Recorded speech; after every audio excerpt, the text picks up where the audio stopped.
Salut à tous! Aujourd'hui, on va parler d'une grande dame, d'une grande mangaka, Rumiko Takahashi, née le 10 octobre 57. Et pour cela, j'ai la chance d'avoir un ami avec moi La chance. qui est fan de la première heure de cette grande dame. Alors, je te laisse te présenter à mes abonnés, à mes auditeurs. Ah oui, tu peux dire un fan, ouais, je pense que c'est vrai. Je suis un fan de Rumiko Takahashi depuis quelques années maintenant. Tu la suis Et depuis combien de temps? ça doit faire ouais, cinq ans maintenant. Ah, 5 ans! Ah oui! Ah oui. Ah, Ah, moi, ah, ça me fait... je suis encore assez jeune, c'est pour ça. Ah oui, d'accord. Ah non, mais moi, je la suivais déjà à 9 ans, pour te dire. Ok, On a un mais petit bon. peu. Ouais, ouais, mais j'ai un petit peu d'avance. Alors, je sais pas si du coup il y aura des personnes de ma chaîne qui vont voir cette vidéo. Peut-être que je vais du coup diffuser cette vidéo sur ma chaîne aussi. Mais Pas pas de impossible. plaisir. Du coup, à ce moment-là, vous savez à quel point je suis un grand fan de cette personne. Et donc, du coup, c'est une très bonne occasion pour moi. Je remercie Japan Galaxy de m'avoir invité pour parler de ce personnage qui me tient à cœur et qui, je pense, te tient à cœur aussi. Mais alors, totalement, puisque ça fait partie, moi, de mon univers, de ce qui m'a inspiré. Et j'ai même côtoyé quelques personnes qui, disons, l'ont approché de près ou de loin. Et justement, je pense qu'on va plutôt avoir une discussion sur le style, hein, sur les différences. Ça pourrait être intéressant.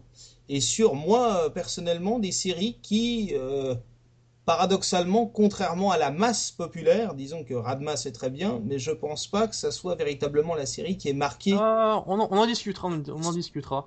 Moi, de mon côté, pour me présenter un peu, comme je travaille dans le dessin, je suis à l'école Emiko, donc du coup, ce qui est dessin académique à la main, ça Ouais. je connais bien, donc du coup, je pourrais, au niveau du style, parler de mon côté sans trop rougir, disons. Euh, et disons, je trouve que parler de ce personnage est très intéressant à cause du fait que le nom soit très méconnu, mais que d'un autre côté, l'empreinte soit si marquante dans le monde du manga aujourd'hui, tu peux être sûr que tous les mangaka qu'on connaît ont lu Rumiko Takahashi et s'en sont plus ou moins inspirés. Et pourtant, c'est un nom qu'aujourd'hui, tu demandes autour de toi, Rumiko Takahashi, personne ne va connaître. Ouais, bon, c'est vrai qu'il faut un peu faire partie du métier pour connaître ça, mais j'ai envie de te dire, le monde de l'otaku ou des mangakas sont quand même un univers un peu, malheureusement, un peu fermé. Même si je tiens à le rappeler quand même, hein, la France est le deuxième pays qui consomme le plus de mangas juste après le Japon.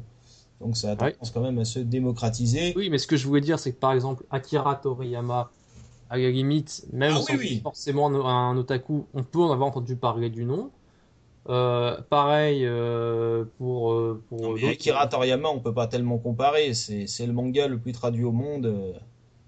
Enfin, je veux dire, Ah, c'est. Rumiko Takahashi, c'est la mangaka la plus vendue au monde aussi. Bah, par rapport à Toriyama, il y a encore une petite marge. Oui, Maintenant, disons que c'est c'est vrai la qu'il a dû faire mangaka quelque chose comme 100 films. au féminin, la plus vendue au monde. Oui, oui, mais au féminin, oui. Oui. Non, non, mais elle a totalement réussi. Si c'est ça que tu veux dire, elle a vendu à peu près 100 millions. 100 millions d'exemplaires, si tu calcules toutes ses œuvres.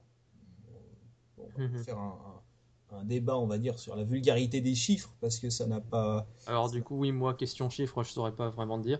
ça n'a pas Alors, vraiment d'intérêt, mais ça a quand même une importance. Ça veut dire que tu as une demande du public et que le public est sensible à son style, à son histoire.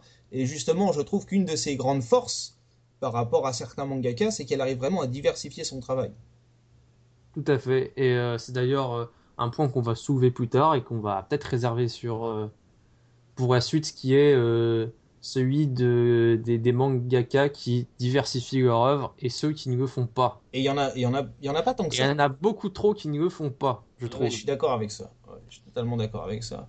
Bah, tu prenais l'exemple de Toriyama, moi je trouve pas qu'il. Ah oui, Toriyama, justement, c'est quelqu'un qui a fait Dr. Slump, qui a fait Dragon Quest et qui a fait Dragon Ball. Lui, justement, il s'est, comme Rumiko Takahashi, il a su se diversifier. Il est passé d'une œuvre à une autre. Il a dit stop, cette fois-ci, je fais autre chose. Et du coup, j'avais l'exemple aussi de Bleach, Bah, je ne sais qui, pas si tu savais, mais dans les mangas de Dragon Ball, lui oui, son idée c'était de s'arrêter à Freezer. oui, oui, tout à fait. Et il a poursuivi par pression. Par pression. Et c'est pas mal, mais tu sens que la période Boubou quand même a été un peu longue, quoi. Ouais. Il a tiré un peu, voilà, et Toriyama, il a pêché là-dedans. Ce Mm. que ne fait pas Rumiko Takahashi. C'est-à-dire Rumiko Takahashi, à un moment donné, elle s'arrête. Et généralement, quand t'as la sensation que t'en voulais un peu plus, c'est que c'est la bonne distance. Ouais. Alors, est-ce que pour commencer, ouais, j'ai peut-être parlé juste vite fait un petit point sur sa biographie, hein. Vas-y, vas-y. Donc, comme tu as dit, il est né en 57 dans le Niigata. Donc, alors, elle est allée à l'université et à la base, elle n'était pas vraiment fan de manga. C'est venu assez tard, en fait, son goût pour le manga. Et elle a suivi les cours du soir d'un monsieur assez connu qui est Kazuo Koike. Enfin, assez connu pour les otaku, hein. Ouais. Tu vois, je sais pas si ça dit quelque chose, toi, Crying Freeman, Egon Walk Oui, Fancake. bien sûr. Voilà, On a c'était tous connu, le, je dirais pas ça, mais en tout cas, moi, j'ai bien connu. Ouais. c'était le professeur de Rumiko Takahashi. Et pourtant, bon, leurs styles sont, bon, on peut dire vraiment assez différents, Très éloigné, ouais. très éloignés. Ouais. Alors, qu'est-ce que lui a appris Kazuo Koike? C'est de construire les histoires sur les personnages. Et c'est en effet le point commun qu'ils ont. Et c'est un peu une règle que Rumiko Takahashi appliquera à merveille. Oui, À mon sens, c'est vraiment le point fort de Rumiko Takahashi, c'est les personnages. et puis elle a gardé son imaginaire propre à elle surtout, et puis elle a gardé un trait qui est vraiment très particulier, quoi. Ah oui, tout à fait. Très particulier, c'est-à-dire Reconnaissable. Tu vois, Rumiko Takahashi, c'est pas pareil que les mangas qu'il y a aujourd'hui. Tu reconnais directement quand c'est fait par Rumiko Takahashi. même si le style est différent, Mhm. même si le style est différent, parce que le trait est très subtil, et j'ai envie de te dire, et puis Alors après, oui, je reviendrai sur le stick parce que il y a beaucoup de choses à dire. Ça a beaucoup évolué et on peut pas dire que ça a été très constant. Voilà, je me répète. très Alors, constant dans quel sens? C'est intéressant. donc du coup, en 78, elle a eu une mention spéciale au grand concours des éditions Shogakukan avec une petite nouvelle, enfin une nouvelle, des petites histoires qui s'appelaient Kate no Yatsura et qui seront un peu les préliminaires de Urusei Yatsura, un manga très connu qu'on connaît en France plutôt sous le nom de Gamu. Ouais. Hein. C'est la petite extraterrestre en bikini tigré, hein, 10 ans de travail quand même. pour ceux qui voient pas très bien. Alors de loin, ça a l'air un peu nul, mais franchement, je crois que c'est peut-être mon préféré. On l'a tous regardé ou lu. Enfin, moi, j'ai tous les mangas, sauf le dernier. Enfin, je me résous pas à le terminer. T'as pas ce genre de... Parfois, si t'arrives, t'as une série, Bah moi tu veux pas la j'arrive pas terminer. à être patient quoi là-dessus. Moi il faut que je termine quoi. Quand je commence un truc, il faut que je le termine. Ah, pareil, Maison Coucou, j'ai tous les tomes, mais j'arrive pas à terminer. Je me suis dit, si je termine, eh ben, ça sera fini, quoi. Non, Donc, mais il y a d'autres choses. Il y a d'autres choses. oui, tout à fait. C'est un peu con. Mais Et donc, oui, donc après, du coup, elle va se lancer dans la production de Urusei Yatsura dans le Shonen Sunday et aura le prix du manga Shogakukan. Ça aura un très grand succès en 1980. Et après, elle est et tu peux partie dire qu'avant de pour passer 10 ans professionnel, elle a eu quand même des de ça. distinctions. Elle a quand même gagné des concours régionaux, hein. Tout à fait. D'ailleurs, il me semble que je l'ai dit, j'ai peut-être pas tout dit. Non, t'as oublié ce petit passage, mais c'est pas grave. Vas-y, je t'en prie, continue, continue. Donc, du coup, Excuse-moi. voilà. Une fois qu'elle a commencé à être publiée chez le Shonen Sunday, elle va plus quitter cette maison. Il va y rester pendant très longtemps. Et je crois que d'ailleurs, tous ces mangas, à part Maison Ikoku, seront chez le Shonen Sunday, qui est un concurrent du Jump, mais qui... Beaucoup ont dit que c'était que grâce à Rumiko Takahashi que ce magazine avait survécu. Et plus tard, grâce à Détective Conan, il me semble. Ouais, ouais, enfin, ça dépend, tu sais, Les c'est mauvaises toujours. gangs. Ouais, non, je dirais pas ça, mais c'est très compliqué parce que Parce que c'est pas un gros magazine, faut être honnête, comparé au ouais, Jump. c'est pas un gros magazine, mais quand même, ça dépend de quel point de vue tu te places, tu sais, hein, on veut toujours tirer la couverture à soi, mais oui, je comprends. Mais Disons que c'est j'aurais un du mal échange à... de bons procédés, quoi. Vous l'aurez compris, j'aurais peut-être un peu de mal à être objectif. Non, non, mais c'est bien, c'est bien, c'est bien. La passion. Mais attention à la passion aveuglante. Non, mais de toute façon, moi, je vais Exactement. te dire, je vais pas critiquer cette grande dame parce que j'ai énormément de respect pour cette dame, évidemment, comme beaucoup de gens. Euh, D'abord, je suis admiratif parce que, comme tu le dis, effectivement, on va dire que dans ses œuvres, en règle générale, elle arrive quand même à se diversifier beaucoup. Et moi, personnellement, je t'ai envoyé d'ailleurs un EAV Oui, oui, tout à fait. de Rumiko Takahashi, Mermaid Scar, hein, le fameux EAV. Et c'est un travail qui est une approche qui est complètement différente. Mhm. Et moi, j'aime bien les auteurs qui sortent un peu des sentiers battus comme ça et qui t'apportent autre chose, quoi. Alors Et, oui, et, et là c'est- on vous parle de cette différence de style et du coup comment elle se présente? Eh bien, très simplement, en fait, par exemple, Ogusei Yatsura, c'est un manga vraiment déjanté. C'est un manga on ne peut plus comique, qui met en scène des personnages très pittoresques. C'est l'histoire de Ataru Moroboshi. Enfin, pour ceux qui connaissent pas, c'est un lycéen dont le destin va un peu tourner au désastre à partir du moment où il va rencontrer Gamu, extraterrestre, qui vient envahir la Terre. ouais. Et qui, d'ailleurs, Et on a dont, tous rêvé dont de se faire envahir, hein. dont le design n'est pas sans nous rappeler les Oni, ces ogres du folklore japonais. Toujours un peu ce mélange entre science-fiction et folklore japonais qui est assez marrant. Ouais, ouais, mais Et, ça euh, recrute, hein. puis en même temps, t'as ces mangas-là, puis t'as aussi de l'autre côté des mangas comme Mermaid Forest. Mermaid Forest ou Mermaid Scar, c'est plusieurs histoires en fait, Ouais. qui racontent l'histoire de Yuta, qui est un jeune homme qui a mangé de la sirène durant sa jeunesse et qui depuis est condamné à porter le poids de l'immortalité. Et sa quête c'est de retrouver ces sirènes et trouver un moyen de devenir mortel. C'est assez, c'est une série assez sombre et au cours de son chemin, il va croiser toutes les personnes dont le destin Ah, c'est-à-dire que a dans le été AV, c'est un terriblement petit peu différent. ravagé par l'immortalité. Ouais, ouais, c'est ça, ouais. Et c'est très psychologique. Et ça va à l'encontre totale des mangas comme Gamu. Et il y a d'autres exemples. Il y a aussi Maison Ikoku, qui est une, voilà, une comédie romantique, on va dire ça. Ouais. Et enfin, c'est Juliette Je t'aime en VF, mais ouais, ils ont joué un peu à la carte shoujo, un peu dessin animé pour filles. Ils ont joué cette carte, alors qu'en fait, c'est un seinen. Bah ouais, ça s'adapte un peu à tout, moi je pense. Et que bon, moi, j'avoue que j'ai adoré. Voilà. Si, non mais moi aussi, je veux dire, moi aussi. Ah non mais totalement. Mais parce que on a tous eu un voisin de palier chiant, tu vois ce que je veux dire. Ou un Oui, voilà. colocataire chiant. Maison Coucou, ça raconte quoi? Ça raconte. Alors Tu oui, te j'ai vu dans niquais. une interview qu'elle a dit, je voulais faire des histoires d'appartements. Ouais. En fait, elle est pas partie du principe, je veux faire une comédie romantique. Je veux dire, elle est partie du principe, je veux raconter un peu comment ça se passe dans un appartement japonais. La confrontation de parfois de personnes complètement différentes. Euh, et puis, qu'est-ce qui est là? C'est ça, c'est Godai qui se retrouve confronté à des locataires vraiment Voilà, c'est un cadre particulier, ouais. ouais, particuliers. Et qu'est-ce qui le pousse à rester? Eh ben, Là c'est la c'est la concierge. colocation, c'est C'est pas. la concierge. Ouais. Ah bah oui, oui. Ouais, ouais. Bah d'ailleurs au début il fait clairement ses valises, hein. Ah J'en oui, ai déjà, marre, je me casse, il n'y aurait pas eu Kyoko je peux pas Otonashi. bosser ici et hop.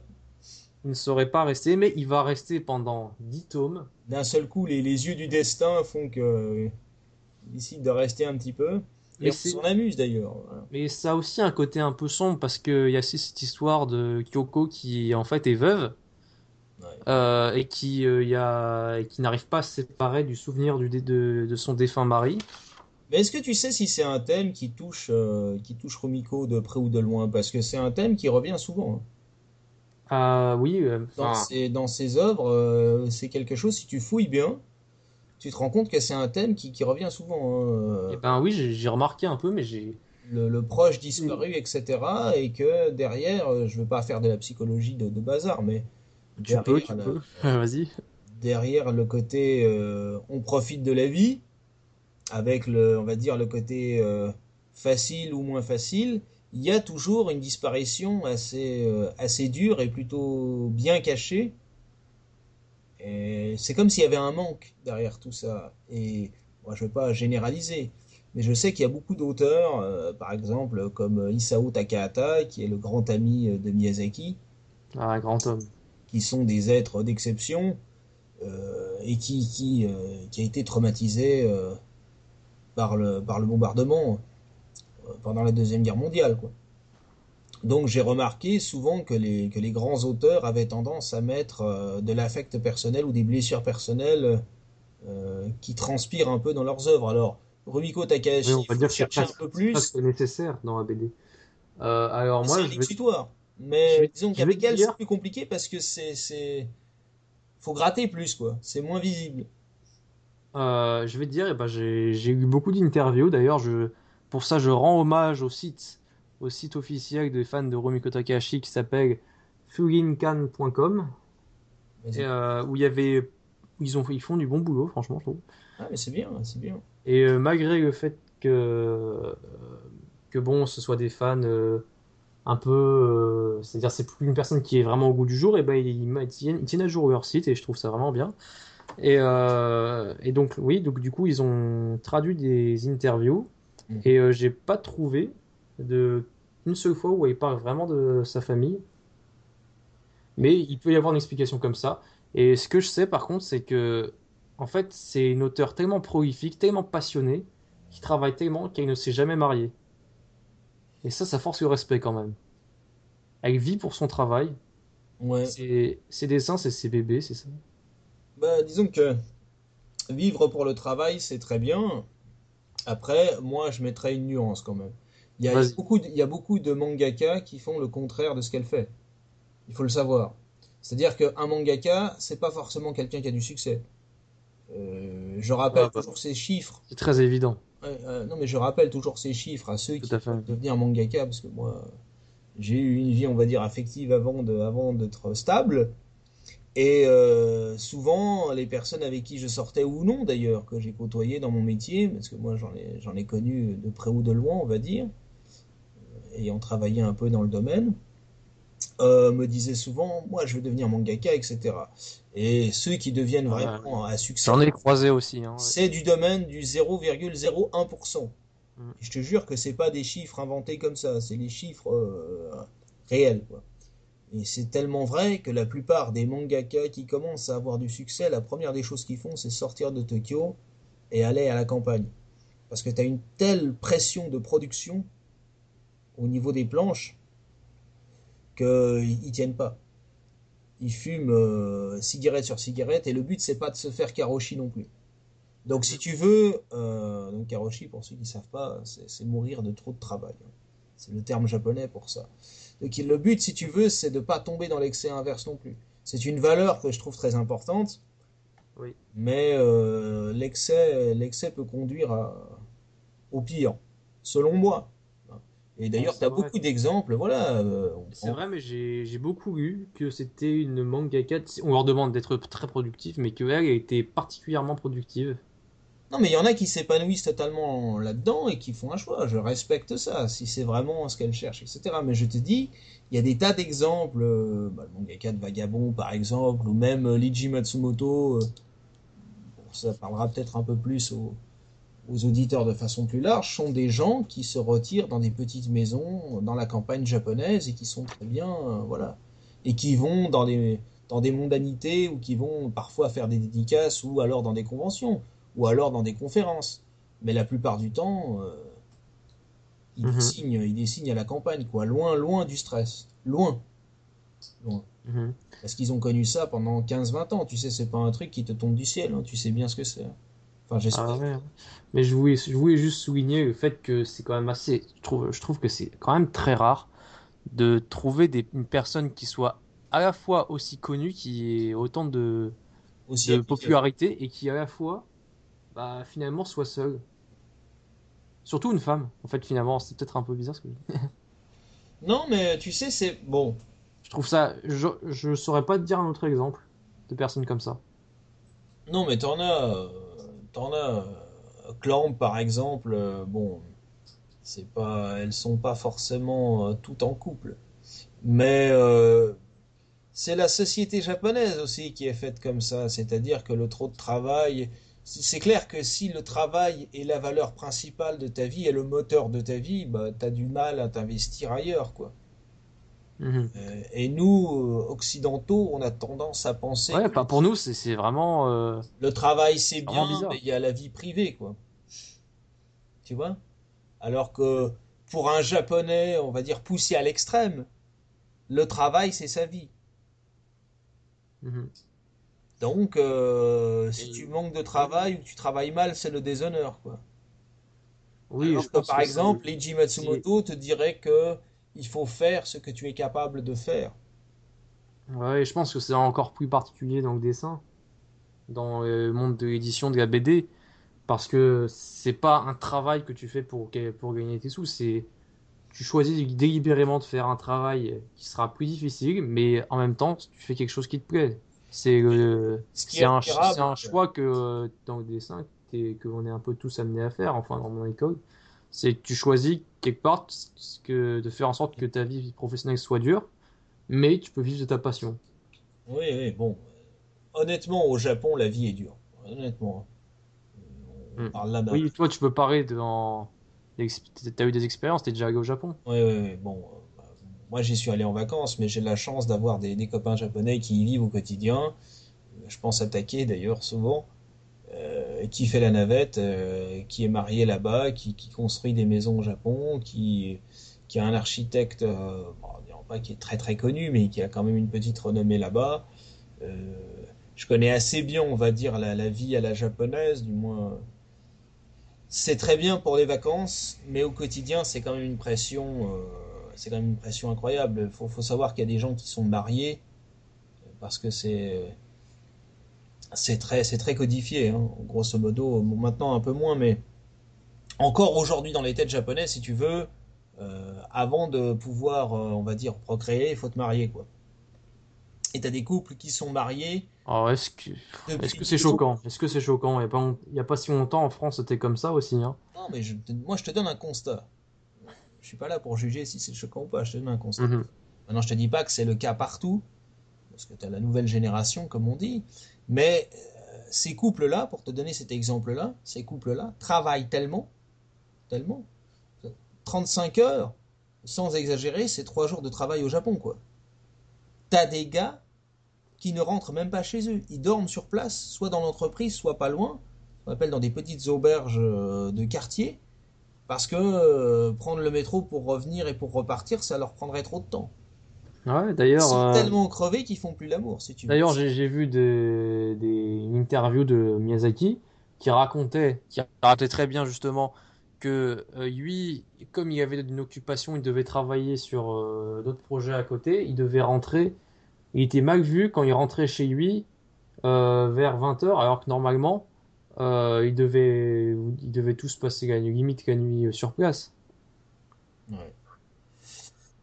Bah, c'est-à-dire, voilà, on en revient à l'excès, mais là, en l'occurrence, Rumiko Takahashi, je pense qu'elle a vraiment choisi sa, son orientation, si j'ose dire, Hmm. elle pourrait honnêtement Faire un petit break. baisser d'intensité, quoi. Baisser d'intensité parce que non seulement le gars en ce moment il travaille sur son dernier manga que je n'ai pas lu, qui s'appelle Rinne, et en même temps, elle a toujours à côté, il travaille sur ses petites histoires personnelles, ses petites one-shots comme on dit, le Romic Theater. Ouais, ouais. Et Et tu l'as lu la tragédie de paix, toi? ah ouais, Ouais. ah mais je les ai tous, j'ai tous lus, hein. Parce que Enfin pas sinon, tous. je te l'aurais envoyé, parce qu'il m'en reste encore. Oui, t'as l'édition Glénat, ça? Ouais, C'est ça, ouais, moi aussi je l'ai. Et j'ai aussi en l'adaptation dessin animé. je dois avoir une version Tonkam aussi. Tragédie de paix. Plus grand Alors, format. moi, je sais plus, je vais refaire un petit tour dans la bibliothèque. Voilà. Non seulement, déjà, à mon avis, avec Roux sur le travail, il doit envoyer ses épisodes chaque semaine. Et en plus, il a des projets à côté. Oui, et on veut quand même, hein. Je sais pas si elle est maso, mais bon. Non, mais bon, après, honnêtement, je la connais pas personnellement, mais c'est vrai que le travail est une valeur cardinale, quoi. Hmm. C'est une... Ouais, bah c'est bien, après, du coup, de lier comme ça, les constats, et les lier avec la culture japonaise. Et puis, elle a les moyens, on va dire, elle a le talent pour ça.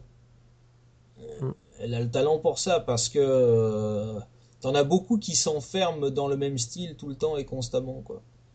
Moi, par exemple, j'aime beaucoup Leiji Matsumoto, mais Leiji Matsumoto, t'as l'impression de... Même si les scénarios peuvent varier un petit peu, disons que graphiquement, c'est trop proche pour que je découvre. Je connais pas une œuvre majeure de Leiji Matsumoto qui soit très différent pour être clair d'un design de Captain Harlock, enfin d'Albator ou de Metal quoi. C'est toujours Mhm. un peu les mêmes têtes, toujours un peu les mêmes inspirations, toujours un peu les mêmes univers. Bah, j'aime beaucoup, hein, mais au bout d'un Oui, moment donné, ça te lasse quoi. oui, Bator, chez nous, c'est une institution, c'est très connu. Ah non, non, mais je critique pas, hein, Ah, fais attention, fais attention. je te dis que d'un point de vue graphique, voilà, moi j'ai des gars qui sont fans, hein. J'ai fait des Ouais, recherches là-dessus. pareil, j'ai des amis qui te tueraient, hein. Ah, mais tu serais étonné. Moi, j'ai un gars, il a un musée carrément. Il est lié à Leiji Matsumoto, c'est voilà. Mais je te dis, d'un point de vue travail, son style, il n'arrive pas à sortir d'un style, quoi. Alors oui, puisqu'on parle du style de dessin, je sais pas si tu vas pouvoir, peut-être que je le ferai si tu veux, incruster des petites images. Ouais. Parce que c'est quand même assez incroyable de voir comment le style de Rumiko Takahashi a changé au cours de sa carrière. Je sais pas si tu as constaté, dans les premiers tomes qu'il a publiés, par exemple, moi j'ai sous les yeux, je peux prendre les Gamu. Tu prends le premier tome, tu vois un style de dessin. Tu prends le tome 10, tu vois autre chose complètement. Parce qu'on voit très bien que dans ses premiers tomes, elle était vraiment débutante, qu'elle se cherchait un petit peu. Puis après, tu vois très rapidement, elle trouve son style. Et Et ça se travaille.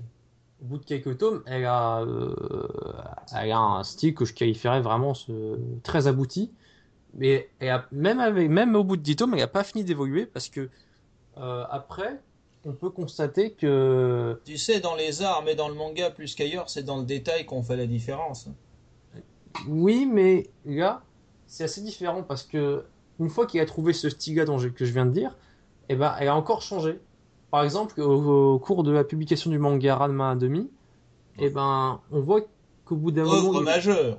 euh, oui, pour moi, c'est vraiment, enfin, c'est l'œuvre la plus connue en France, il me semble, de Rumiko Takahashi. Ouais, ouais, tu peux le dire, ouais, ouais. Au Japon, c'est plutôt Gamu et en France, c'est plutôt Ranma C'est 1,5. par Glénat quand même, hein.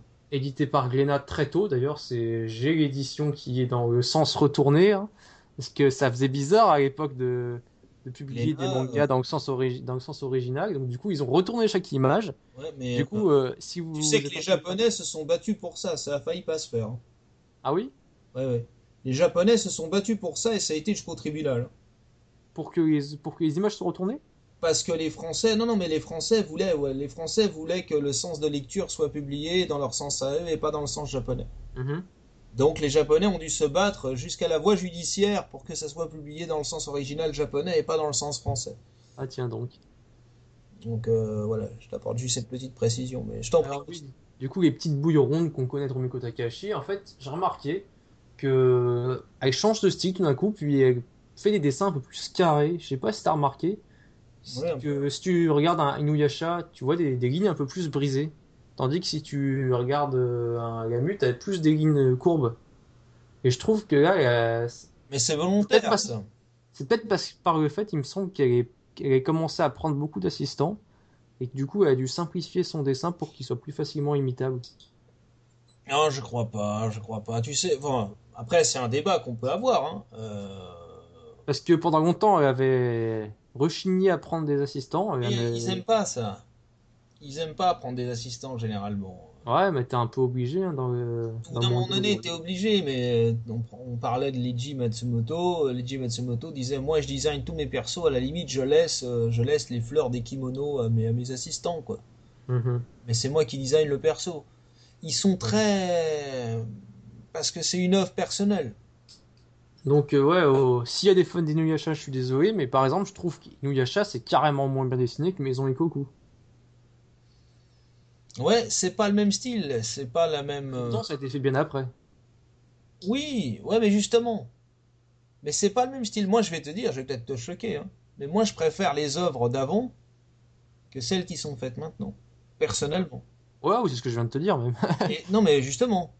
Oui. Mais parce qu'on pourrait se dire c'est plus récent donc ça doit être plus abouti, plus non, pas forcément. Pas Mm. forcément. D'autant que le fond y est beaucoup moins dans Inuyasha pour moi Mm. que sur Ranma Admi quoi. Sur Ranma Admi c'est toujours la même chose. En apparence, évidemment c'est très comique. Évidemment c'est très drôle, c'est très attachant, etc. Mais t'as toujours des blessures au fond là-dedans. Toujours des Mhm. blessures, t'as toujours un Oui, message. d'ailleurs, Voilà. moi, alors comment je le vois à main demi? Enfin, beaucoup disent qu'il est dans la lignée de Gamu, et c'est un peu vrai. D'ailleurs, C'est un peu ça. pour les connaisseurs, on peut dire que la relation entre Ryunosuke et son père, Monsieur Fujinami, c'est la fille qui a été éduquée comme un garçon et qui est un peu en détresse et qui pratique les arts martiaux. Tu C'est t'as un peu un préféré? préquel à Ranma 1/2. Voilà, on peut considérer ça comme ça. Donc du coup, beaucoup disent Urusei Yatsura, c'est c'est un peu un aboutissement de... Non, Ranma 1/2, c'est un peu un aboutissement de Urusei Yatsura. Alors qu'en fait, il y a une vraie différence. Il y a une, un je ne sais quoi de sensibilité en plus qu'il n'y a pas dans Gamu. Ouais, bah C'est-à-dire- c'est pas le même contexte non plus quoi. Oui, aussi, elle a dit oui, il y avait un engouement pour les arts martiaux et elle s'est dit, tiens, et si je faisais moi aussi des arts martiaux? Donc du coup, ce qui est marrant, c'est qu'elle a parodié les mangas d'arts martiaux avant l'heure, c'est-à-dire c'est une parodie qui est assez ancienne, mais qui est toujours valable aujourd'hui. Oui, oui, tout à fait, oui, oui, tout à fait. Non, non, C'est-à-dire, mais ce que je veux dire, c'est que le contexte en elle-même, le scénario est très différent, Mhm. quand même. C'est pas la même chose. Et puis les personnages n'ont pas la même histoire non plus, c'est pas le même ancrage, c'est pas le même point de départ. Oui, oui, d'ailleurs, c'était une petite anecdote rigolote. Pour faire, au départ, avant de faire Urusei Sura, il voulait faire juste de la science-fiction, Ouais. mais son éditeur a dit, il faudrait que tu fasses des triangles amoureux, et du coup, elle l'a fait, et elle a dit, depuis, les triangles amoureux, c'est devenu une partie de moi. Ouais, mais parce que je pense, sans avoir la vérité révélée, que son éditeur a senti qu'elle avait besoin de s'exprimer là-dessus. Et tant mieux quelque part, Ah, bah peut-être. pour une fois qu'un éditeur a une bonne inspiration, parce que c'est pas souvent le cas. Ah, bah C'est pas il y a souvent, tout, hein, évidemment. c'est pas souvent Donc, le cas. Mais est-ce qu'il y a besoin que je fasse un petit point pour rappeler ce que c'est que Ranma 1/2? vas-y, on peut y aller petit à petit. Pour ceux qui ne connaîtraient pas, Vas-y. c'est un manga dont les protagonistes, amis et rivaux sont tombés au cours de leur entraînement pour la plupart dans une des sources maudites à Jusenkyo. Ce qui fait qu'au contact de l'eau froide, ils se transforment et avec l'eau chaude, ils redeviennent normales. Et du coup, ça crée des situations très souvent amusantes et des quiproquos. Du coup, par exemple, le personnage principal, Ranma 1/2, au contact de l'eau froide, il se transforme en fille, ce qui crée des situations très souvent amusantes. Et par exemple, son rival, Ryoga, un personnage vraiment super, peut-être un des meilleurs personnages créés par Rumiko Takahashi, au contact de l'eau froide, Dis ça parce que son avatar lui ressemble beaucoup. Non, c'est Pourquoi vrai. t'as pas pris Pichan?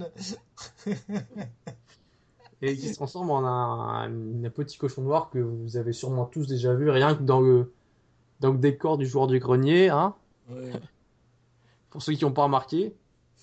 oui, c'est magnifique. Continue, continue. Et donc, oui, le jeune Ranma va être accueilli chez la famille Tendo dans le cadre d'un mariage arrangé.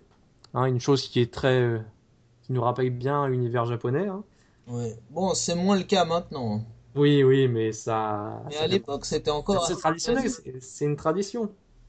Ouais, ouais. Alors, et donc, il se bat avec sa malédiction, tandis que sa fiancée attitrée à Akane, elle, à l'inverse de lui, se révèle être une fille avec un caractère de garçon manqué. Donc, du Un coup, caractère de cochon, on fait le jeu de mots. bravo! Parce que ça va avoir un lien après.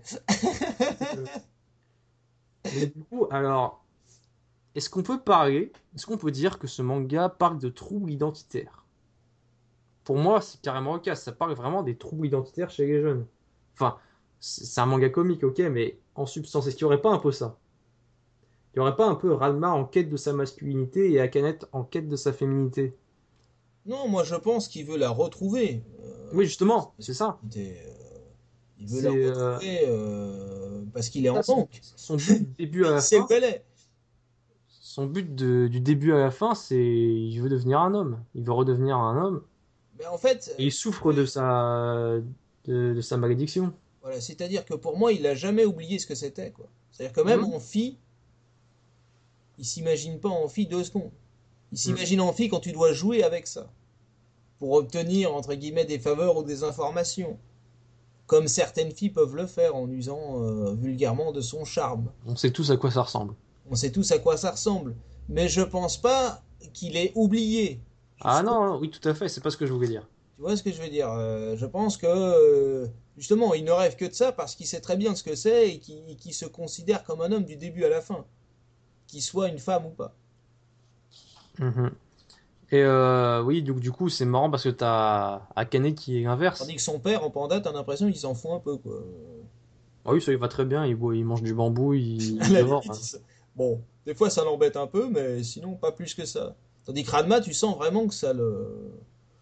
Vulgairement, ça l'emmerde, quoi. Mm. Et Akane, c'est particulier Akane parce que elle le dit pas, mais elle a très vite un petit penchant quand même. Ah ouais, mais ça évolue beaucoup. En fait, c'est un personnage qui évolue pas mal parce qu'au début du manga, c'est vraiment le caractère du cochon, comme tu dis. Elle se bat tout le temps avec les lycéens. Et puis Et, après, si tu retrouves la même Akane du dernier tome, c'est plus la même du tout, hein. oui, bah elle se calme, mais bon, Ah, carrément. comme quoi le temps parfois fait bien les choses, hein, comme dit la chanson. Non, non, mais je trouve que ça. Alors je te suivrai sur la quête identitaire au niveau du, comment dirais-je, au niveau de la perte de repères. Parce que Akane, au départ, elle est pas tellement bien dans ses baskets, hein. Ouais, bah, tu regardes Ryoga, il est complètement paumé, hein, comme gosse, hein. Ses Oui, parents sont même pas, ses parents, ils ça a sont été jamais sa là. tête de Turc aussi, faut Enfin, dans rappeler les deux ça. sens du terme, il est paumé. Ah ouais, non mais ça a été sa tête de Turc, quoi, hein. Franchement, c'est. Puis en plus, on peut pas dire que tout ça ait beaucoup le sens de l'orientation, si tu vois ce que je veux dire. Mais moi, je pense que le fort de ce manga, c'est vraiment d'avoir amené une ambiance et d'avoir amené tout un tas d'alchimies qui font Ah oui. Alors, Yagshimi Ranma 1,5, qu'est-ce que c'est? que ça fonctionne. Alors, pour moi, c'est un peu que les arts martiaux sont partout. Tu vois, tu prends n'importe quelle discipline, tu en fais un art martial, pardon, excuse-moi. Ouais, Ah ouais, si je me mets pas à bien parler français. c'est pas grave. Euh, Ton côté japonais qui remonte. exactement. Ouais. Par exemple, un de mes épisodes favoris, c'est quand Ranma se fait défier par dans une patinoire et qui va devoir se battre en patinage artistique contre un Un quasi patineur champion olympique. très, Ouais, très expérimenté. ouais, c'est le moins qu'on puisse dire. Ouais. Et ça va tourner en art martial totalement. Et c'est assez jouissif à regarder. Ouais, c'est pas mal, c'est pas mal. Mais même la gymnastique rythmique, hein, qui est un thème qui revient Exactement. souvent. Ça serait intéressant de savoir si Rumiko Takahashi en a fait dans sa jeunesse. Et de quelle façon elle pratiquait la gymnastique rythmique. Faudrait que je fasse des recherches là-dessus. Parce que, encore une fois, beaucoup de mangaka mettent un peu de personnel là-dedans. Alors, bon, peut-être que j'ai complètement tort, hein. Mais en tout cas, la blessure affective, familiale, je pense carrément, familiale, je pense qu'elle y est. Parce que ça, c'est vraiment un point que tu retrouves dans toutes ces œuvres. Que ce soit des œuvres très sérieuses, voire dramatiques, ou des œuvres plutôt comiques, voire carrément comiques. C'est vraiment un point qui est presque flamboyant, quoi. Alors, toi qui as lu ce manga, je voulais te faire part d'un petit sentiment par rapport au personnage de Ryoga. Oui. Est-ce que toi aussi, alors c'est un personnage comique, c'est vraiment drôle de le voir se perdre, mais ça t'a pas pris au trip par certains moments quand tu vois se démener comme ça bon, et aussi pour son amour sans retour. Parfois, il est même prêt à dire, bon, bah finalement, je préfère rester à vivre en cochon juste pour être auprès d'Akane. Est-ce qu'il n'y a pas quelque chose de tragique dans ce personnage? Je vais te dire, moi je me sens beaucoup plus proche, d'un point de vue tragique, de Ryo Seiba que de Oui, Ryuga. oui. Ryuga, C'est City Hunter, Nicky Larson. ouais, ouais, me sens beaucoup plus proche de ce personnage-là parce que, évidemment, j'ai pas autant de talent, mais Je te savais pas comme ça, je te savais pas comme ça. d'un point de vue psychologique, je parle pas du côté pervers, hein, mais d'un point de vue psychologique, C'est ça. je me sens beaucoup plus proche de ce garçon. Maintenant, puisque tu parles de Ryuga, Oui, c'est un peu le sujet en fait. ouais, ouais, c'est le sujet, mais ce que je veux dire, c'est que moi, j'aurais pas son comportement, quoi. Oui, évidemment. Tu vois ce que je veux dire? Je ne m'accrocherai pas. Je me dis pas, je vais rester un cochon. Non. Tant qu'à faire, je me dirais non. Je sais que de toute façon, elle est à moins de. Et encore, même si tu tues Radma, Bah, il est prêt à ça, parfois à certains moments, genre. tu sais très bien que tu vas perdre la fille de toute façon, quoi. Hmm. Puisque l'amour absolu de la fille, c'est Radma. Oui, c'est un personnage C'est désespéré son d'ailleurs. idéal, qu'elle le veuille ou non. Donc après, D'ailleurs, beaucoup de gens ont vu que le dessin animé et ne savent pas ce qui arrive à Ryoga après le dessin animé parce que ça continue dans le manga mais oui. et que sa situation vis-à-vis d'Akane va évoluer un petit peu. Mais ça, je ne dis rien. Ouais, elle va évoluer, mais c'est pas un amour euh, comme on l'entend au sens premier du terme. Oui, c'est compliqué comme toujours avec Romiko Takahashi Et- sur ces points-là. Non, non, mais on peut en discuter. Mais toi, qu'est-ce que tu sens, toi? Dis-moi. Vas-y, par rapport à Par rapport à la relation qu'il a avec Akane, c'est quoi? euh, alors Vis-à-vis comment je me d'elle. sentirais? Ben, Non, parce que c'est intéressant. C'est un auteur qui base énormément sur le relationnel et sur l'affectif. Donc on va voir si moi j'ai ressenti la même chose que toi. Donc développe et je te dirai si je suis d'accord avec toi. ouais, enfin pour moi c'est juste parce que c'est la première personne, enfin Akane c'est un peu la première personne à s'être rapproché de lui, un peu, mais que ce soit en forme de cochon plutôt qu'en forme humaine, et que du coup il a Et elle le voit comme été, un ami. Et oui lui, il voilà, en souffre. attends, et du coup lui il est tombé complètement amoureux d'elle, il est complètement fou, enfin Ah, ça l'a complètement. rendu un peu fou quoi, Il c'est-à-dire prend la boule, ouais. il a dormi dans son lit en cochon. Ouais, il Et petit dans puis sa après, poitrine, hein, je veux dire. après quand il la retrouve, mais cette fois-ci en forme humaine, et ben lui il se souvient de ça, mais Akane il se rend, bon, évidemment il se rend compte de rien, jusqu'à la fin il se rend compte de rien. Oui, non, Et, mais faut comprendre une chose, c'est que, bon, et évidemment, donc du coup oui, il se transforme en petit cochon noir et qu'elle a tendance à se blottir, à le blottir entre ses deux seins. Donc ouais. évidemment, pour lui, Et ça n'a pas le même impact ni le même effet psychologique, quoi. oui voilà. C'est-à-dire que l'homme se souvient encore une fois de la sensation vécue à ce moment-là. Et j'ose croire évidemment que si moi je passais, on va dire, 5 nuits dans la semaine à être blotti entre deux seins d'une femme, même si j'ai pas de sentiment au départ, peut-être que je m'habituerais à la chaleur et à la douceur qu'on m'offre toutes les nuits. Tu vois ce que je veux dire? Je vois très bien. Ben voilà. Mais elle le voit pas comme ça. Exactement. Pour Akane, Ryoga c'est un ami. C'est un ami, mais c'est ça qui lui fait mal. Mais qu'est-ce que tu veux? Il faut qu'il accepte aussi, quoi. Ouais, et c'est ça que je trouve Moi, assez je beau peux pas dans. m'apitoyer sur un mec qui voit pas les choses aussi clairement, quoi. Enfin, Je après, bon, comprends pas non, ça. je dis pas que ce qu'il fait c'est bien, mais je dis juste que je trouve Non, ce mais je personnage condamne très pas. intéressant. Ouais. Non, mais Je trouve ce personnage je assez condamne pas le dramatique. Et... personnage. Je te dis, je comprends pas pourquoi il insiste autant. À un moment donné, il voit bien que c'est fermé, quoi. Il le sait en Ah, plus, il le sait, mais il est contradiction totale lui aussi. il, est- il, a- Il a une il est un rancœur peu en plus. buté. Il est un peu buté. Il est- Il a une rancœur en plus. Voilà. Oui, en plus, il est vraiment ultra sentimental. Il prend tout à cœur, même parfois quand Ranma il fait une petite blague, il prend tout de suite à cœur. Mais moi, Et, j'aime bien Aposai, moi, par exemple. ah bon, tiens. Oui, oui, j'aime T'aimes bien Posei, t'aimes bien Ryo Saiba, Oui, j'aime bien ça t'aimes parce que bien. Est-ce que t'aimes bien Ataru aussi? ouais, bah moins, moins. Moi, Mais j'aime bien Ataru. non, non, mais Aposai, j'aime beaucoup le côté vieil emmerdeur, j'aime bien ça, moi. Et puis c'est quand même un vieux qui a des défauts insupportables, qui est insupportable, mais qui donne du fil à retordre à Radma de façon extraordinaire. Et tu sais d'ailleurs qu'il était lié avec la mère, enfin la grand-mère de Bambou.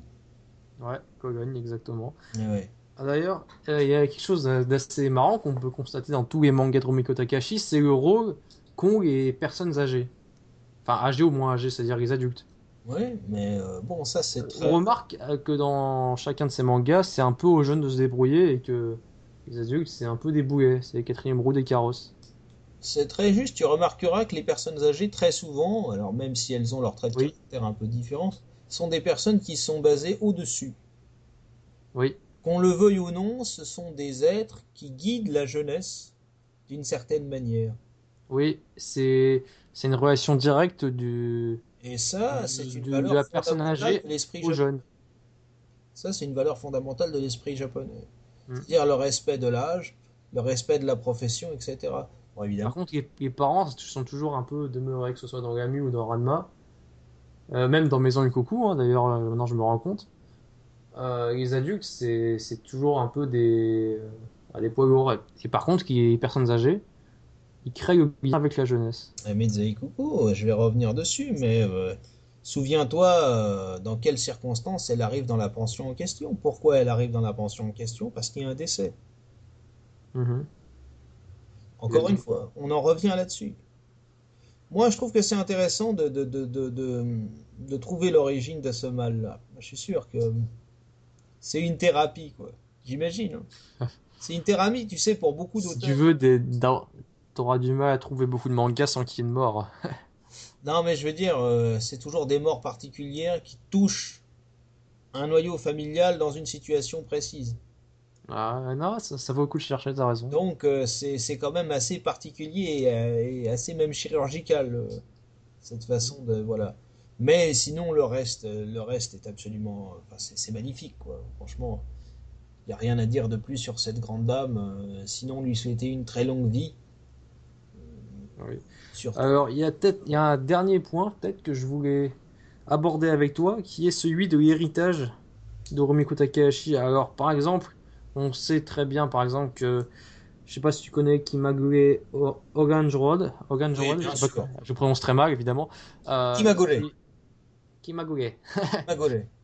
et qui se cache pas d'être inspiré de Maison Ekoku, hein, qui est d'autres mangas comme Lovina, qui est plus contemporain, Ouais, qui est évidemment directement inspiré de manga de Rumiko Takahashi. ouais. C'est marrant, mais j'aime. Suzuka également, et plus récemment, dans les mangas français, Save Me Pity, dont l'auteur, Exa Brand, se revendique de Rumiko Takahashi et cite Alors j'ai du le mal moi Seiyatsura. avec le terme manga français, mais on va peut-être pas lancer une bataille Oui, bon, là-dessus. je m'en fous en fait, pour être honnête. Et donc toi, ouais, qu'est-ce que tu dirais sur l'héritage de Rumiko Takahashi? Bah, c'est un héritage important pour ceux qui s'y intéressent. Elle a quand même créé un peu un genre, hein. Oui, elle a même complètement inventé un genre. Pour moi, c'est l'une des pionnières du style, puisque elle a donné un fond. Elle a réussi à faire passer. D'ailleurs, c'est la force du manga. Elle a été l'une des premières à faire ça. La force du trait par rapport au texte. C'est-à-dire par l'émotion, par le trait, on arrive à te faire passer soit une émotion, soit un rire comique, etc. C'est la force du trait par rapport au texte. C'est la différence entre, on va dire, le manga, la BD japonaise, et la BD européenne, où t'es plus axé sur le texte que sur le travail graphique. Mais ça, c'est un choix. Euh, Oh, ça dépend. quand même. Le trait japonais est quand même Oui, mais par très exemple, largement supérieur. en France, on a tradition de quand même de faire toujours les bandes dessinées en couleur, et ce qui ne fait pas les Japonais. Oui, mais bon, les Japonais, j'ai envie de te dire, c'est fait sur du papier recyclé, le manga. Donc, c'est à vision écologique, si tu veux. L'ancêtre du manga, le premier livre qui s'est appelé manga, date, sauf erreur de ma part, de 1856. Alors, ouais, ouais, Donc, est-ce que c'est Osamu Tezuka pour toi, le fondateur du manga? non, Non. non, Ah non. non, non. Enfin, il paraîtrait que ça vient un peu, tu vois, ces rouleaux japonais. Oui, oui, oui. Oui, ça, qui tu dérouilles et Je ça te dis, déroule une histoire. le premier ouvrage qui s'est publié sous le nom manga date de 1856. Et sauf erreur de ma part, il y a deux ou trois mangaka qui doivent avoir un exemplaire chez eux, dont Leiji Matsumoto, dont on a parlé tout à l'heure, qui a un exemplaire. Ça a été tiré à 350 ou 400 exemplaires à Mhm. l'époque. Il a gardé ça. Mais pour en revenir à Rumiko Takahashi, elle a clairement non seulement inventé un genre, mais elle l'a démocratisé. C'est-à-dire Mhm. qu'aujourd'hui, alors après, on peut discuter, est-ce qu'on profite pas un peu trop du genre? Tout à fait, parce que on peut remarquer que ses successeurs entre guillemets, parce que c'est une inspiration qui est parfois discrète, mais ils sont pas forcément au niveau et parfois font des trucs Ah pas bah, forcément super, ça dénature. parfois assez très superficiels parfois. Enfin, Ouais, c'est-à-dire que d'accord. Et j'ai pas vu certains qui arrivaient à restituer ce qu'a fait Rumiko Takahashi. c'est-à-dire que C'est-à-dire que ouais, l'original. un grand reste un L'original est toujours mieux que la copie, ouais. grand. C'est ce que j'allais te dire. C'est-à-dire qu'un grand reste un grand et on préférera toujours l'original à la copie. Et puis après, tu as des copies qui sont bien faites et qui restent dans le respect. Et pour moi, une copie, clairement, ou du moins une inspiration qui reste dans le respect, c'est quelque chose qui te dit, bon, je te prends ça, mais je m'en excuse. Et puis, j'essaye de faire autre chose quand même derrière, quoi. Moi, j'aime pas qu'on pille une œuvre. Pour moi, c'est comme si on crachait sur l'auteur. Mais dis-toi qu'elle est encore vivante aujourd'hui et tu as ce qu'on appelle des droits de protection sur certaines choses, parce qu'elle est quand même, elle est quand Ah, mais même une artiste. moi je trouve que l'inspiration c'est très Mais bien. c'est D'ailleurs, après où il faudra faire attention pour moi. l'inspiration c'est ce qui fait vivre la BD, le monde de la BD, le monde du manga aussi. Oui, d'accord. Mais il y a C'est inspiration. un fait normal. C'est un dialogue comme ça des générations, c'est normal. Tu ne pars pas de rien, Ouais, mais tu quand on perd en prends. qualité, c'est Ouais. plus embêtant. Bon, après ça, c'est à Mais chaque auteur de voir. le problème du manga maintenant est Pour moi, je vais te dire clairement, pour moi, le problème du manga maintenant, même si il y en a des super et tout, mais c'est un peu l'uniformisation et c'est aussi un genre qui a tendance à beaucoup se codifier. c'est les mêmes codes qui reviennent tout le temps. Voilà. C'est-à-dire qu'avant, tu étais croché du début à la fin. Maintenant, c'est un sur 2 voire un sur 3 avec un petit switch à la fin pour toucher le lecteur. Et ça devient C'est très des codifié. codes uniformisés. Mm. Mais c'est plus pareil, si tu veux. Ça perd de sa force, ça perd de sa nature. Et moi, qui suis amoureux du trait japonais, alors pour le coup, savoir qu'on est passé quasiment maintenant au niveau des animés qu'à du travail sur ordinateur et que les celluloïdes sont en train de mourir, personnellement, je trouve ça dramatique, quoi. C'est À un qui retour, dis-tu? À qui dis-tu? Alors là, c'est un retour en arrière total. d'accord. Et même, encore, ça va pour moi le travail sur ordinateur, mais bon, c'est le passage à la 3D qui a tendance à se répandre. Mais bon, ça, c'est un autre sujet que je ne vais pas aborder parce que si je commence à aller là-dessus, Non, non, mais ah non, je vais pas m'arrêter en fait. non, mais on pourrait en parler un petit moment, ça serait intéressant. Mais pour rendre hommage à cette grande dame, je vais d'ailleurs, puisqu'on parle des cellulos, essayer de t'envoyer quelques images des quelques cellos que j'ai de Lamu, de Radma, de Medzei Coucou, T'as même des illusions? d'Inuyasha, je dois en avoir un ou deux qui traînent. Voilà, donc cellos originaux de cette grande dame. Alors après, tu as plusieurs types de cellos, hein, ça je pense que tu le sais. Oui. Mais voilà, j'en garde quelques-uns parce que Ah bah, j'ai bien que tu m'envoies des photos, ouais, je serais intéressé de voir. je me doutais bien. Je me doutais bien. Mais tu sais, j'ai des surprises, hein. Je t'ai pas tout dit encore. J'ai Ouais, d'autres si, choses. il est assez mystérieux, Japan Galaxy, hein, c'est pas tout sur lui. Ah bah non, faut toujours garder une part de mystère, tu sais. Je pense qu'elle te dirait la même chose. Mais c'est Ah, ça qui est intéressant dans ses œuvres, c'est que elle atteint son but primordial, qui est euh, qui est l'imagination, qui est le côté comique qui est vraiment mis en avant, qui est et le les sentiment. personnages, surtout, en fait, ce qui est, ouais. En fait, il y a même plus. À partir du moment où, comme dans Gamu, t'as suffisamment de personnages qui sont très bien construits, t'as même plus besoin d'une histoire, l'histoire elle arrive comme ça, quoi, tu vois. Ça s'additionne en fait, voilà, ça s'additionne. L'histoire, elle se crée par elle-même. Ces personnages qui interagissent entre eux, ça fait une histoire. Et Tout à fait. c'est. Voilà. Ah oui, si, faut pas que j'oublie. Aujourd'hui, c'est l'anniversaire de Toshio Furukawa qui fait 70 ans et qui sait, c'est le doubleur de Ataru Moroboshi. Et pour moi, c'est peut-être le meilleur doubleur au monde. Peut-être. Non, non, parce que dans l'adaptation de Gamu en dessin animé, Oui. il y a des choses à dire. C'est pas toujours bien. Graphiquement, c'est un peu du production à la chaîne, mais c'est peut-être le meilleur doublage que j'ai jamais vu. Je sais pas si tu as prêté attention à ça, mais le doublage est juste incroyable. Les voix sont vraiment très caractérisées.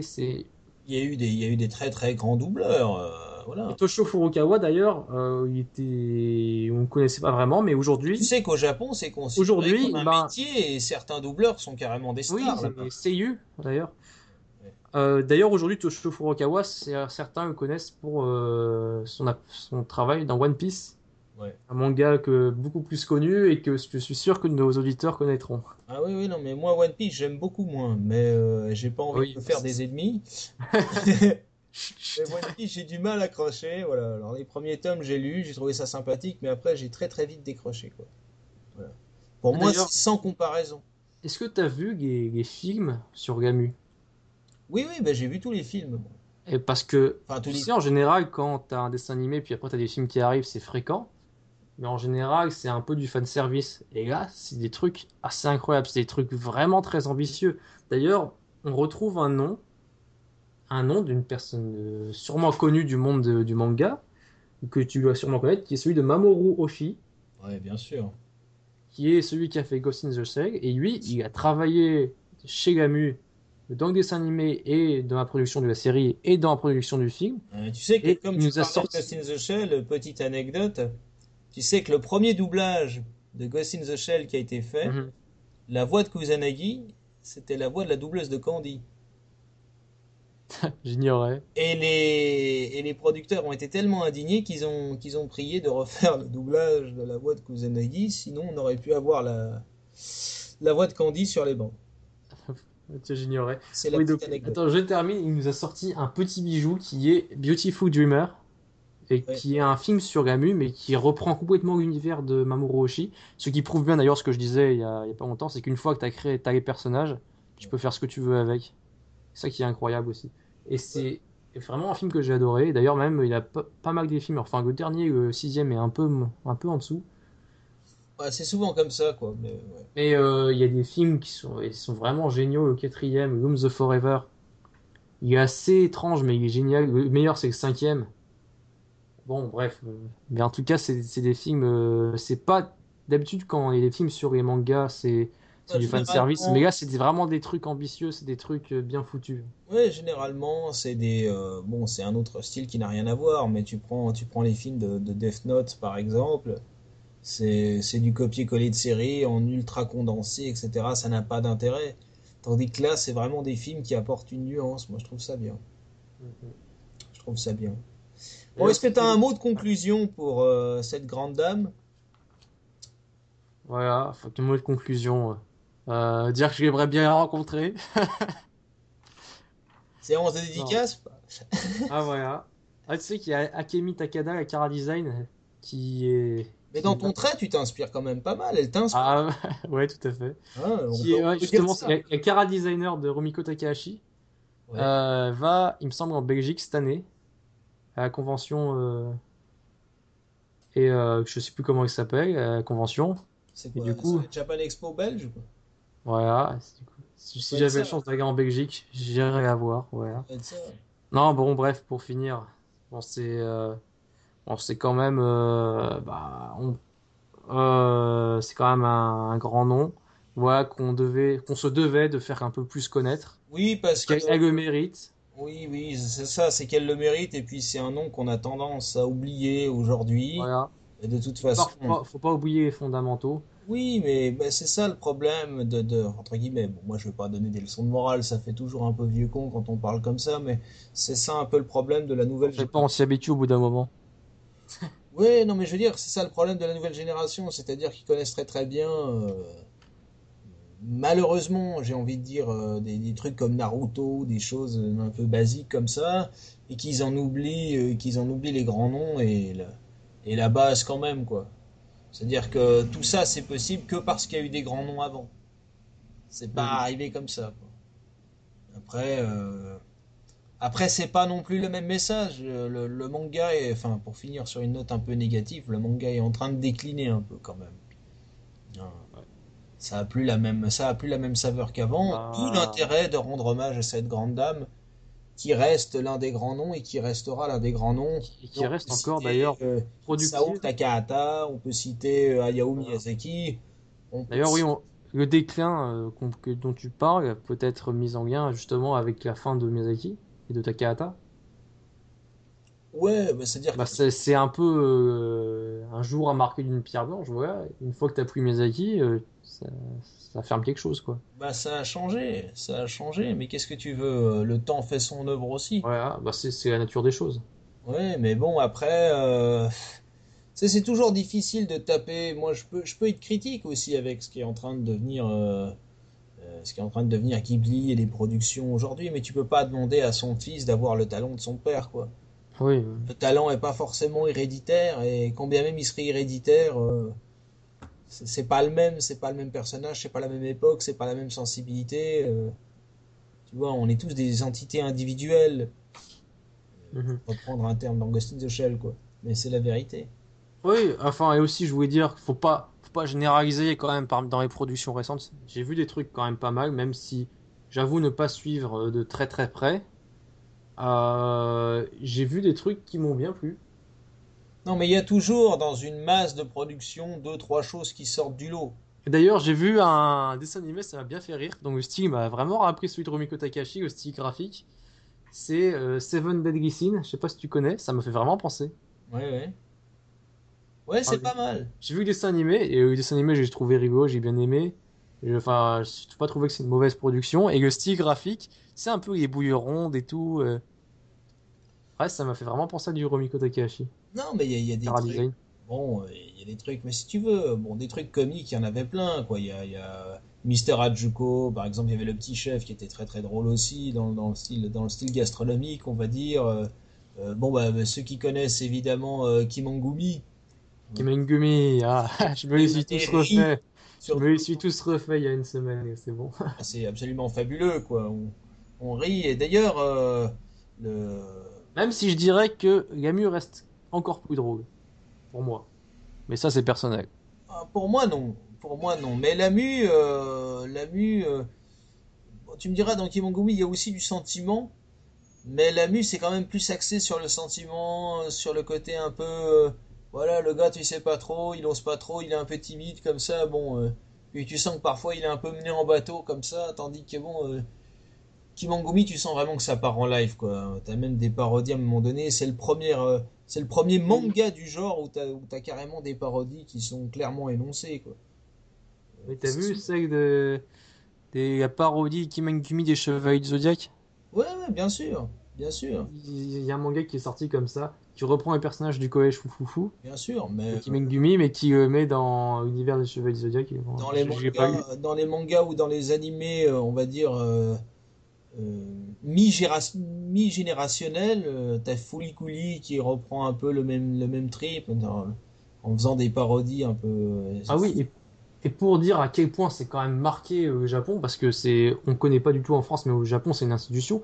Il y a l'année dernière, je crois qu'il y a une statue qui a été de Gamu, qui a été érigée dans, je sais plus, sur une place, je sais plus quelle ville, en hommage au personnage. Ah oui, ça je savais pas ça. Ça c'est un truc de fou, genre Mais oui, mais les un Japonais. manga, faut se rendre compte quand même un manga qui a 30 ans quoi, Ouh, ouais, même plus, hein. même plus. Ah Ouais, ouais, même plus, presque 40 maintenant. ouais. Parce que premier Lamu 78. Donc, Ouais, c'est ça. ouais, 78. Donc, après, jusqu'en 80-88. Donc, Mhm. même si tu t'arrêtes à la dernière parution, on va dire, 88 jusqu'à maintenant, ça fait presque 40. D'ailleurs, tiens, c'est marrant, en Italie, il y a eu beaucoup plus de succès qu'en France. En Italie, tout le monde, c'est très connu, la mue. Bah, les Italiens, c'est pareil. En Par contre, ils connaissent France. beaucoup moins Ranma. Nous, on connaît mieux Ranma grâce à Dorothée. Bah, grâce à Dorothée, oui. Oui, grâce à Dorothée aussi. Faudrait le citer à Zemmour, ça, grâce à Dorothée. D'ailleurs, est-ce que tu savais que Ranma, tu sais que dans Ranma 2000, les noms ont été francisés. Tiens, Akane c'est devenu Adgin, Yukio c'est devenu Frédéric, Ryoga c'est devenu Rohan. Et tu sais que Ranma a failli s'appeler Raphaël. Oh mon Dieu, quelle horreur. Raphaël. Ouais, mais remarquez, ça fait un peu androgyne. Bah, tiens donc. Raphaël. Ouais, ou Frédéric. Ça fait androgyne. Non, c'est déjà pris pour Ukyo. Et tu parlais de Dorothée, tu sais qu'elle s'appelle Frédéric. Elle s'appelle Non, Frédéric Échaudé. non. Je te jure, elle s'appelle Frédéric Échaudé, et comme ça faisait un peu androgyne, on savait pas trop. Frédéric, ça peut être masculin, féminin. On s'est dit, elle a cherché un prénom, elle s'est dit, bon, on va s'appeler Dorothée, quoi. Mais elle s'appelle Frédéric Échaudé. Tiens, bah je savais pas ça. Voilà. Et comme quoi, tu vois, les grands esprits se rejoignent. Mais voilà, non, non, mais que dire, moi, je suis absolument pas là pour critiquer le manga. Je suis un amoureux du manga de la première heure. Je suis tombé dedans quand j'étais petit. Et Rumika Takahashi m'a apporté énormément de bonheur Hmm. et continue à le faire de façon régulière, que Voilà, ce soit exactement. dans les livres ou Pour moi, voilà, si je peux terminer là-dessus, les adaptations animées. c'est vraiment le manga que tu lis, bah, parfois quand ça va Que pas tu lis forcément et que super tu bien dans la relis. vie, puis qui te redonnera le sourire, peu importe la situation. C'est vraiment un manga qui peut te faire passer du rire, des larmes au rire en quelques pages. Et on en a tous besoin, surtout en ce moment. Voilà, surtout en ce moment. Donc profitez-en, redécouvrez si vous avez ça dans votre grenier, ou pas d'ailleurs, jetez-vous dessus. Si cette émission a la chance de pouvoir toucher un jeune public qui ne connaissait pas, cet auteur et ce mangaka exceptionnel de génie, de talent, eh bien jetez-vous là-dessus. Et commencez même par Ranma, à la limite, c'est pas grave si vous lisez pas les premiers ouvrages. Radma, c'est très bien, ça touche tout le monde, et c'est très efficace. Hmm. Et ça gâche rien. En tout cas, je vous remercie. Et moi, je te remercie de m'avoir invité, Japan Galaxy, de m'avoir donné l'opportunité de m'exprimer Bah, sur un personnage qui me tient à cœur. Ouais. c'est toujours un plaisir, voilà. Et puis on vous laissera peut-être une petite surprise à la fin. Vous verrez, on fera une petite compilation. Ah, tiens donc. Vous verrez ça. Je vous laisserai découvrir ça. À bientôt les amis. Ciao!